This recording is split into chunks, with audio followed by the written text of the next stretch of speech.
our servicemen and women that goes fight and protect our country and keep us free. I'd like to welcome everybody out to Pilgrim's New Covenant Missionary Baptist Church this morning. I hope each one of you have a blessing from the day's message.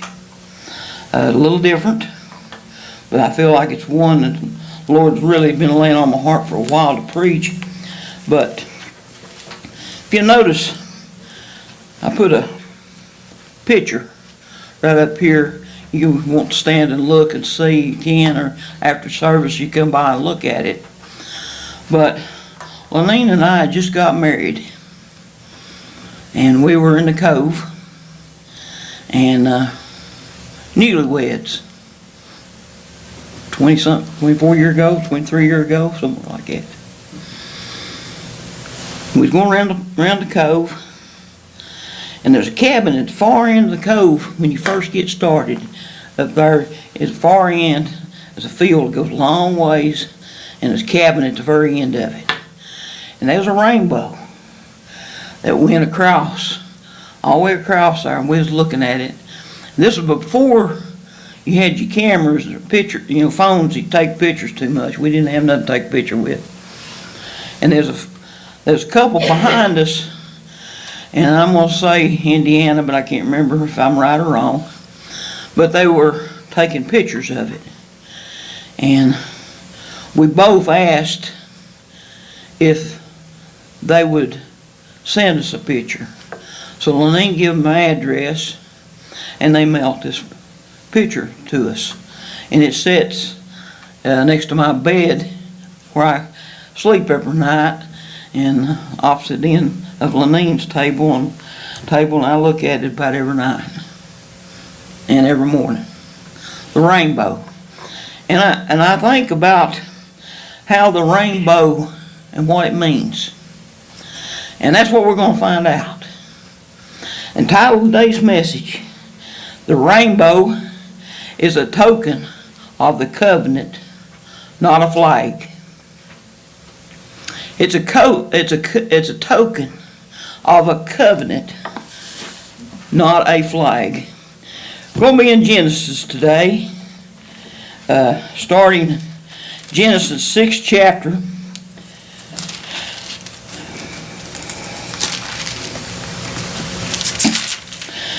And I've got a copy in the back there. I hope y'all got one. But 6th chapter, start at that 5th verse. It says, "And God saw the wickedness of men was great in the earth, and that every imagination of the thoughts of his heart was only evil continuously." You know, I think we're back to this time frame now. You can't hardly turn the TV on and see a commercial that you don't see some evil or evil thoughts in the advertisement itself. And I believe that we have come to a point that what we're going to study today, what we're going to preach about today, has reached that point that we need to make a stand. Which side we're on? We need to make a stand on who you believe in, what you stand for, and where you stand. It says, and it repented the Lord that he made men on the earth, and it grieved him in his heart. And the Lord said, "I will destroy men whom I have created from the face of the earth, both men and beasts, and the creeping things, and the fowls of the air. For it repenteth me that I have made them."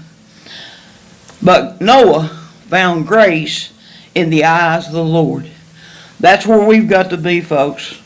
We got to find grace in the eyes of God. It grieved God's heart. that He even created mankind. He was feeling that I have made such a mistake with these people, these that I have created, that I'm going to destroy it all. It says, 13th verse, it says, and God said unto Noah, the end of all flesh is come before me, for the earth is filled with violence through them. And behold, I will destroy them with the earth. I'm going to destroy everything. The 17th verse says, and behold, even I do bring a flood of water upon the earth to destroy all flesh, wherein it breatheth of life, and under heaven, and everything that is in the earth shall die. But with thee I will establish my covenant. Thou shalt come into an ark, thou and the sons and thy wives and thy sons and wives with thee. You know, a lot of times the people look at this and they think of, well, this has happened overnight. It took over 125 years process for Noah to build the ark. They waited 7 days before the rains come on the ark. And then he flooded all in 40 days. In 40 nights it rained. Then it took a period of time for it to withdraw from the earth anew. But as we see now, when we tell people that Jesus is coming back, this is going to stop. As we tell them, and they just could same deaf ears as in Noah's time. I can imagine Noah working on this. Now, we're not talking about a boat in a garage or in the backyard. We're talking about a vessel that's 150 yards long. And Noah working diligently. There's that old man. He working on that ship. He says it's going to rain. It ain't never rained here. Never has rained. Don't know what rain is. He's out there working on it. Making light of him. Because Noah found grace in the eyes of God. See, we are being treated the same way as Noah. They look at us as we've lost our minds. We don't know this. We don't know that. But see, God had a purpose for you the same as He had a purpose for Noah. He had a reason for you to be what you are. Here with this church, as we see, and we've been tried and tested right now. We're in a battle. It's very easy for people to just throw up hands and say, I quit. But we're just now getting, it says, fire test is fire. Iron sharpens iron. We're getting ready for what's coming. That's why we need to understand we're in a battle and we're being attacked. And I look across and I see each member of this church that's here right now, that's in full battle mode, been attacked.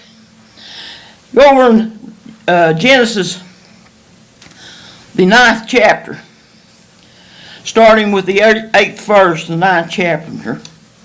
And God spake unto Noah and his sons with him, saying, and I, behold, I establish my covenant with you, and your seed after you, and with every living creature that is with you, of the fowl, the cattle, and every beast of the earth with you, from all that go out of the ark, to every beast of the earth. I will establish my covenant with you. Neither shall all flesh be cut off any more by waters or flood. Neither shall there be any more be floods to destroy the earth. And God said, this is a token of my covenant, which I make between me and you and every living creature that is with you. that perpetual generations, I do set my rainbow in the clouds. It shall be for a token of the covenant between me and the earth. And it shall come to pass when I bring a cloud over the earth, that the rainbow shall be seen in the clouds. And I will remember my covenant, which is between me and you and every living creature of all the flesh of waters, shall no more become a flood to destroy all flesh. And the rainbow shall be in the clouds, and I will look upon it, that I may remember the everlasting covenant between God and every living creature of all flesh, and is upon the earth. And God said to Noah, this is a token of my covenant that I have established between me and all flesh that is upon the earth. This is a covenant that was set aside for all that was, which had grace in the eyes of the Lord. Noah found grace in the eyes of the Lord. That's what that rainbow was established and remembered because of you. And I established grace, and I seen it with you, and I established this token of a covenant between me and you because you have found grace in my sight. I destroyed everything but your seed because grace. This rainbow is no token for representing of anything evil. It's not been made to be a flag to shine and carry for a reason of abomination to God's chosen people. And it's time that we understand, it's time we take the rainbow back. That it is a token to God's chosen people, not an abomination of mankind. If you go over in Genesis, we're going over to the 18th chapter of Genesis. And we see here, God made a promise that He would not destroy the whole earth again with water. But, as we've seen, these areas that He has destroyed because of different things that's happened. But it says here that He will not allow corruption to take over in certain places, as He played out an example in Sodom and Gomorrah here in this scripture. It says in the 18th chapter, 21st, it says, and God said, because of the cry of Sodom and Gomorrah is great, and because their sin is very grievous, I will go down now and see whether they have done all together according to the cry of it, which is coming to me, and if not, I will know. And the man turned their faces from thence, and went towards Sodom, and Abraham stood, yea, upon the Lord. And Abraham drew near and said, wilt thou also destroy the righteous with the wicked? Will thou also destroy the righteous with the wicked? Understanding there's so many people now that they may have a good heart, but they're hanging out wrong company. You know, in battle, they talk about having friendly fire. They talk about that friendly fire. If you're going to hang out with evil, you're going to get burnt. If you're going to hang out and be a part of evil, you're going to get burnt. Because you cannot play both sides against the middle. You can't. And to say that rainbow is anything other than a token and a covenant for us as a child of God, and understanding what it sets in the sky for is an abomination. And we need to understand, we need to take the rainbow back. It's time that we stand for what we're about. You want to stand back and say, I'm getting attacked? Yes, you are. I'm tired of being attacked. I'm ready to stand and take it on. I'm tired of being attacked from right side and left. I'm ready to stand up and take it on. It's time that we, as a church family, understand that we have each one of us to stand on. We're not in this separated thing. It's time that we come together. That's one of the reasons we come downstairs for this period of time, for us to come together and understand that we're in this battle together. I feel like we need to understand that we need to depend on one another and be more in tune with one another, because we are in this battle together. They're not just attacking our family. They're not attacking Ted's family, Rick's family. They're attacking all of us. And it's time we stand and take it on. It says, peradventure there be 50 righteous, wherein the city will also destroy, not spare the place for 50 righteous that are in. I look and I see in areas, would it be 50 righteous people? If it all depended on being 50 righteous people in this area right here, if he's going to spare this, depending on 50 righteous. How many we got here? You know, you count. We're missing a few, ain't we? We're a little short, ain't we? If it's 50, we're short. I need 50 righteous men and women to come and stand and hold up this corners of the church, because it's been battles trying to destroy it. Can we get 50 to save this spot? To save this community? Can we find 50 that can help this structure from being destroyed? It says that be afar from these, do after this matter to slain the righteous with the wicked, and the righteous should be as the wicked, that be far from thee. Shall not the judge of all the earth do right? And the Lord said, if I find in Sodom 50 righteous within the city, then I will spare the place for their sake.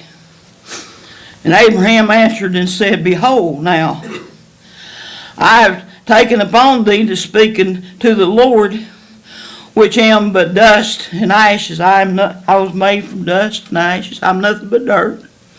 I will return. I have no right to do this, to ask, because I'm only dust, and I will return to dust. As then Abraham answered and said, behold, now I have taken upon me to speak unto the Lord, which am but dust and ashes. Peradventure there shall like 5 or 50 righteous, wherein thou destroy all the city for lack of 5. And he said, if I find 45, I will not destroy it. We had 45 here. We could save this church. Save this structure. Would he save it for 45? Can we find 45 to save this?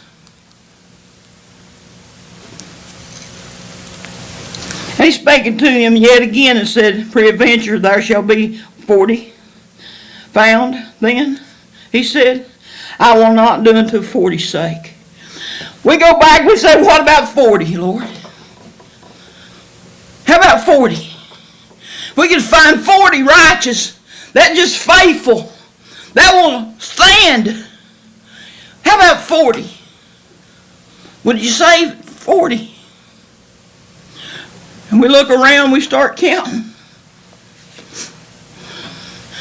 Well, and he said unto him, all let not the Lord be angry, and I will speak peradventure there, and shall 30 be found. And he said, I will do not it if I find 30 there. And he said, behold now, I've taken upon me to speak unto the Lord peradventure there shall there be 20 found there. And he said, I will not destroy it for 20's sake. But it was just 20 faithful that's going to be here at the church for everything that opened up. Save this structure from being destroyed. Got 20. They could come on Wednesday nights, or come for this, or come for that, or open up Sunday school and be here. Just 20. Would you save this structure? Going to destroy the righteous with the wicked. 20 could save this. This community could be saved if we only had 20 to come about. That would go in the community and reach out and touch these families and speak to them and minister to them and let them know that an end is coming and a structure is going to fall and fail, and God is coming back to get his chosen children, and this evilness is going to cease if you'd only turn from your wicked ways. But listen, if we don't get 20 that can go out there, then can it save? Will the righteous perish with the wicked? Will the righteous go down with the wicked? He says, and he said, oh, let not, Lord, be angry. I will speak yet, but this once, peradventure 10 shall be found here. And he said, I will not destroy it for 10's sake. For 10's sake, if 10 could be here on Wednesday nights for an hour, we could save this structure. Would you save it for 10? 10. He said, Lord. And the Lord went his way, and as soon as he had left, communing with Abraham, and Abraham returned to his place. Couldn't find 10. So he sent Abraham on, and there came 2 angels to Sodom at even, and Lot sat at the gate of Sodom. And Lot, seeing them, rose up to meet them, and he bowed himself with his face toward the ground. And he said, behold now, my Lord, turn in, I pray you unto your servant's house. Tarry all night and wash your feet, and ye shall rise up early and go on your ways. And they say, nay, but we have abided in the streets all night. And he pressed upon them greatly, and they turned to him, and entered into the house, and made them a feast. And he did break unleavened bread, and they did eat. Before they lay down, the men of the city, even the men of Sodom, compassed the house around, and both old and young, all the house were from every quarter. And they called unto Lot and said to him, where are the men which come to thee this night? Bring them out unto us, that we may know them. And Lot went out the door unto them, and shut the door after him, and said, I pray you, brethren, do not so wickedly. Behold, now I have 2 daughters, which have not known man. Let me, I pray you, bring them out unto you, and ye do to them as good in your eyes. Only unto these men do nothing. For therefore came they under the shadow of the roof. And when they said, stand back, they said again, this one fellow came in to sojourn, and will need to be judged. Now, will we deal worse with thee than with them? And they pressed sorely upon the man, even Lot, and came near to break the door. But the man put forth their hands, and pulled Lot into the house to them, and shut the door.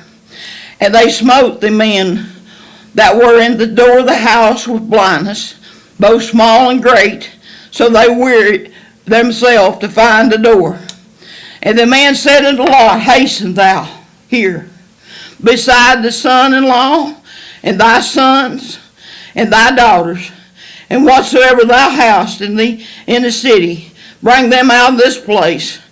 For we will destroy this place, because the cry of them is waxed great unto the face of the Lord. And the Lord hath sent us to destroy it. And Lot went out and spake to his son-in-laws, which married his daughters, and said, Up, get you out of this place, for the Lord will destroy this city. But seem as one that mocked unto the son-in-law. And when the morning arose, the angel hastened Lot, saying, Arise, take the wife, thy 2 daughters, and which are here, lest thou consume in the iniquity of the city. We see the 2 angels of God sent to destroy this evil city, this evil time. The same reason that the rainbow had to be put in the sky. The same reason God was grieved in his heart to destroy mankind. The same reason he had to put a flood. He's come to destroy because of the same iniquity and evilness and desires of their heart. If you notice here, I don't know if when you turn your TV on, you see advertising the ones that carries the flag of the rainbow.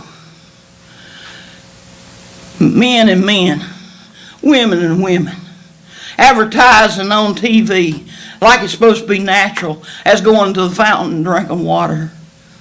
They want to slowly draw you in that it's all right. That if you say anything against it, it's counted as racist. Where in the world does this have to say anything about being black or white in this we're speaking of? This that we're speaking of is an abomination. And we see that God sent his angels to destroy this area of Sodom and Gomorrah and this plain. And he looked and he said, if we just had 50 righteous, we'd save. If we could find 40, we could find 30, we could find 20, if we could get down to 10. Now we're dealing with Lot and his family. Now I don't know if you understood this and seen it when we was talking about it, but the angels, they come under Lot's roof. They were going to sleep on the streets. But these men that carried the rainbow flag was outside and let them out, come out, that we may have to know them. And since they wasn't going to do that, they was going to break in.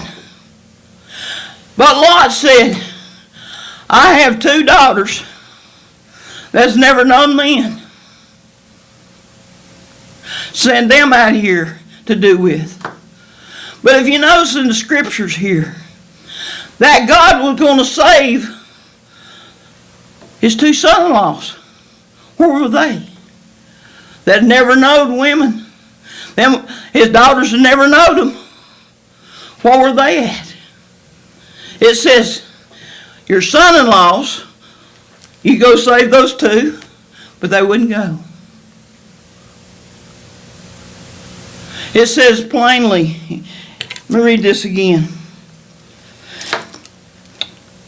14th verse, 19th chapter. And Lot went out and spake unto his son-in-law, which married his daughters, and said, get up out of the place, for the Lord restore this city. But he seemed as one that mocked unto the son-in-laws, as the ones that was mocking. And when the morning rose, the angel hastened Lot, saying, arise, take thy wife and thy two daughters, which are here, lest thou consume iniquity of the city. Take and leave. And it says, and while he lingered there, the man laid hold upon his hand, upon the hand of his wife, and upon the hand of the two daughters. And the Lord began merciful unto them. And they brought him forth and set him without the city. And it came to pass, when they had brought them forth abroad, he said, escape for thy life. Look not behind thee, nor stay thou in all the plain, escape to the mountains, lest thou be consumed. And Lot said unto them, oh, not so, my Lord. Behold now, thy servant hast found grace in thy sight. Thou hast magnified thy mercy, which thou hast showed unto me in saving my life. I cannot escape to the mountain, lest some evil take me and I die. Behold now, this city is near to flee unto, and it is a little one. Oh, let me escape thence. Is it not a little one? My soul shall live. And he said unto him, see, I have accepted these concerning this thing also, that I will not overthrow this city for which thou hast spoken. Haste thee, escape thence, for I cannot do anything till thou hast come thence. Therefore the name of this city was Zoar, and the sun was raised upon the earth when Lot entered Zoar. And the Lord rained upon Sodom and Gomorrah brimstone and fire from the Lord from heaven. And he overthrew those cities and all the plains and all the inhabitants of the city, that which grew up unto the ground. But his wife looked back from behind him, and she became as a pillar of salt. We still want to look back, knowing we can't. But we still have people that's got to look back. Take one more peep. My heart's still there in that city. I got to look back. I got to go back. You see here, instead of going to the mountains, can I just go to this little town over here? This little town is Zoar. Can I hang out over there? And God still had grace. He said he found grace. Same grace that you have. Same grace that Noah had. Found grace in his sight of God. See, we have got to find grace in his sight. And that means not looking back. That means not turning and going back. We got to go forward. We can't be staying in the world and living for the Lord. You can't have one foot in. And you can't promote the rainbow flag as it stands and be a child of God. God put it in the sky for us as a remembrance that knows that Noah found grace in his eyes. that you're here because Noah stayed on course and found grace in God's eyes. And you're here because God had mercy on your souls. That He sent His Son that you could have grace. But not to stand with evil and be so confused of this world that you want to say, oh, that was then, this is now. And the righteous will die with the wicked if the righteous hangs out in their camp. It's time you understand which camp you're in. You need to understand that if you ain't standing for the building up, then you're standing for the tearing down. If you're not standing for the building up of His temple and His work, you're standing for the destroying and destruction of. If you allow the world to interfere, if we can find 10. If we can just find 10 that would stand. See, it didn't say pick up thy cross once a week for hour and follow me. What did it say? Pick up thy cross daily and follow me. Stand and stand on the Word. Stand on what He's laid for us. But do not stand in the enemy's camp because you're going to get burnt. He will destroy the righteous with the wicked if you keep hanging out in the camp. It says, but his wife looked back from behind him, and she became a pillar of salt. And Abraham girded up early in the morning to a place he stood before the Lord. And he looked toward Sodom and Gomorrah, to all the land of the plain. And behold, lo, the smoke of the country went up as smoke of a furnace. And it came to pass when God destroyed the cities of the plain, the Lord remembered Abraham. And He sent Lot out of the midst of the overthrown, and He overthrew the city in which Lot dwelt. He went and took Zorai out. And Lot went up out of Zorai, and dwelt in the mountain, his 2 daughters and him. For he feared to dwell in Zorai. He dwelled in a cave, and he and his 2 daughters,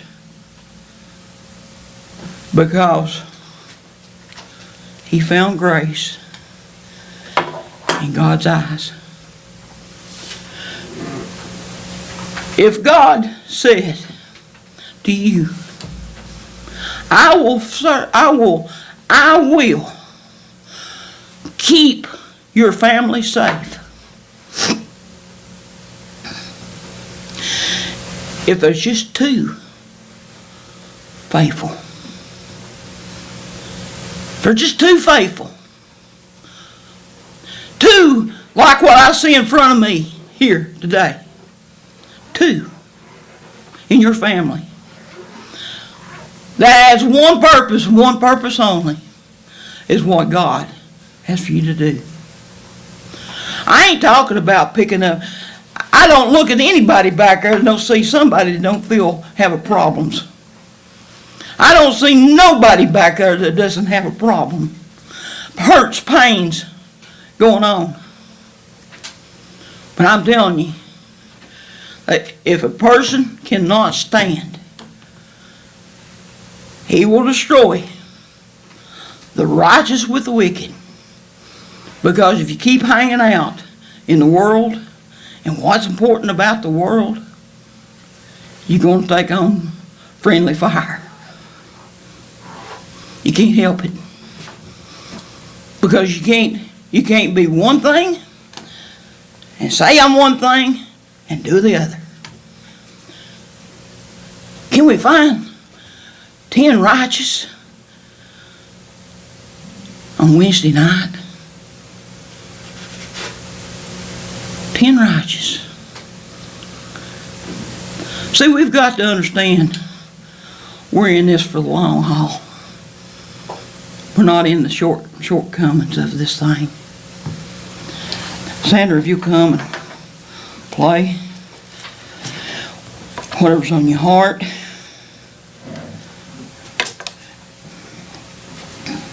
As she plays,